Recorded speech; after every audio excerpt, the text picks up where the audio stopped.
May these words that I speak be grounded in my soul, encouraged by the God presence in me. And may these words you hear be captured by your soul and enlivened by the God presence in you.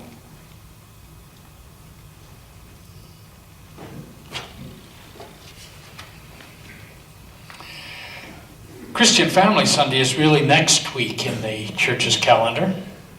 It's always celebrated on the Sunday of Mother's Day.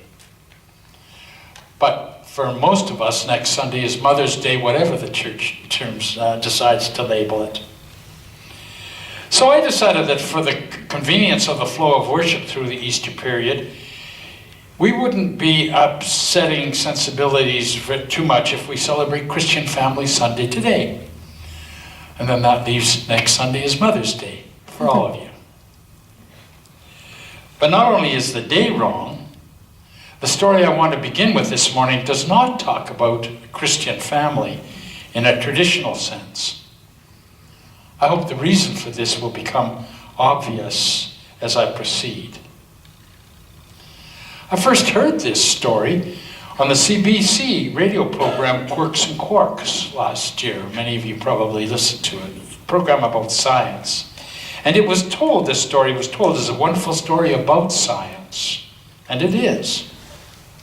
If you want to hear the science unfold, I suggest you go to Quirks and Quarks podcast and find it in the September 24th, 2016 program. You can go there to find out about the science because my mind doesn't work very well as a scientific kind of mind. So I listen to it and I kind of understand what it's saying, but it's a lot of things for me to take in. But I still heard the story as something very important about families of trees. And that's how I want to share it today on this Christian Family Sunday. The scientist who told the story, Suzanne Simard, is a professor in forest ecology at UBC. For more than 20 years, she has been doing experiments to show how trees communicate with each other through their roots. She said that the trees are enabled to communicate by a fungal mantle. The mushrooms and toadstools that we see in the forest have their own root network, which works to connect the tips of the tree roots to each other, kind of like a telephone network. For instance, through this communication system, the trees can let others nearby know of imminent dangers like a disease that is passing through. They can communicate to the other trees nearby that this disease has hit them and they should prepare for it. The whole forest floor is covered with this communication system of roots and fungal mantle, so that when we walk through the forest and hear the wind singing softly in the treetops, that isn't the only communication that's going on there. But through the system, the trees can do more than just communicate. One tree can let the others nearby know if it's not healthy because it's low in a nutrient. And then the other trees can pass this nutrient, whatever it is, through the root system so that this unhealthy tree can be made well again. In this way, the trees grow a healthy forest for them all. Dr. Simard has found that the biggest, oldest trees in the forest have the largest root network, connecting with the most trees. And the scientists have come to call that big old tree the mother tree.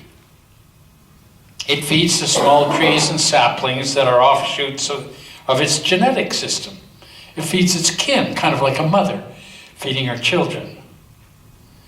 But if the saplings close to the mother tree are in an area that's being hit by disease or parasite, then that mother tree will give more food to the children who are further away so that they'll stay healthy and be able to combat the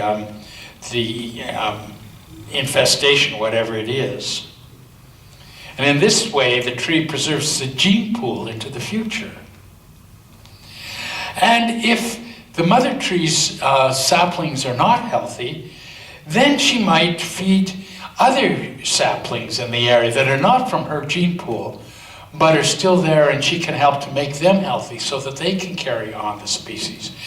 They call them stranger saplings. The mother feeds the strangers. But not only do they feed trees from the same species, they can feed trees from other species as well, so that fir trees can feed birch trees, and they do that. Sometimes they do it because the birch tree may be resistant to disease that the fir tree has, so by keeping a healthy surrounding of birch trees, then the fir trees can remain healthy too. Or sometimes it just provides a healthy, varied forest so that the saplings have a good place to grow. And so they're feeding each other so that the forest remains diversified and the species in it remain healthy. They cooperate with each other for the sake of the whole forest. And it reminded me of a gondola ride I took through the tropical rainforest in Costa Rica when Nori and I were on the Panama Canal cruise in November. The guide on the gondola told us that the ride was on private land that had been purchased by a man and turned back into forest, an eco-educational facility for tourists and for local children so they can find out about the tropical rainforest. He pointed out to us a part of the forest that had been cleared for grazing land and was now being returned to the forest. But he said that they were letting the forest return naturally instead of managing its development by planting trees there. He said the forest knows what it needs in order to be healthy. That really hit me, that statement. The forest knows what it needs in order to be healthy. Of course, I know that we're talking here about evolution and how it works, not about human family communities and how we socialize. And yet it struck me as I heard both of these, the program and also as I heard this man talking, it struck me that there are all sorts of clues in nature which will tell us how to thrive in our human communities. The Darwinian view of evolution that we grew up and learned at the beginning was about survival of the fittest. The fittest were the ones that survived. And often in human community, we think of it the same way. The ones who survive are the strongest, the most powerful, sometimes the most selfish and self-centered. But we're learning that that the survival of the fittest isn't based on the one that's the most powerful. Survival of the fittest in nature is based on those species which communicate, which cooperate with each other for the benefit and survival of all. The fungal mantle facilitates communication between the trees, and the trees in turn feed carbon through the fungal mantle, which feeds the fungus, and then the trees and the fungus are healthy together. I can think of all sorts of implications in this for the way in which we manage the environment and control nature. But then so can you. They come to mind quite readily. Dr. Simard said that when we replant clear-cut only to specific trees that are good for harvesting down the road, when we replant the forest to a single species, the forest is not as healthy. The trees are not as robust. When we leave, she said, when we leave the mother tree in a clear-cut operation and let them begin the job of replanting, then the forest is healthier. It knows how to heal itself. And I can think of all sorts of implications for this in the way in which we are trying to build and control human community as well. Let me state the obvious, that the healthiest families and the healthiest communities are ones where there is diversity and cooperation. What works in nature works just as well in our human interaction. Bev Edward Sawatsky was talking about their trip to Vancouver, taking Abraham to visit the doctors down there. And she said that when young Abraham's diagnosis of Duchenne muscular dystrophy was confirmed, it automatically put them into a whole network of treatment and support, which will make the road down the way easier for the family, and which will offer all sorts of things for Abraham, which will give him a much better quality of life than has been available to such sufferers in the past. That's how community works at its best. We help each other. The story also has implications for the church.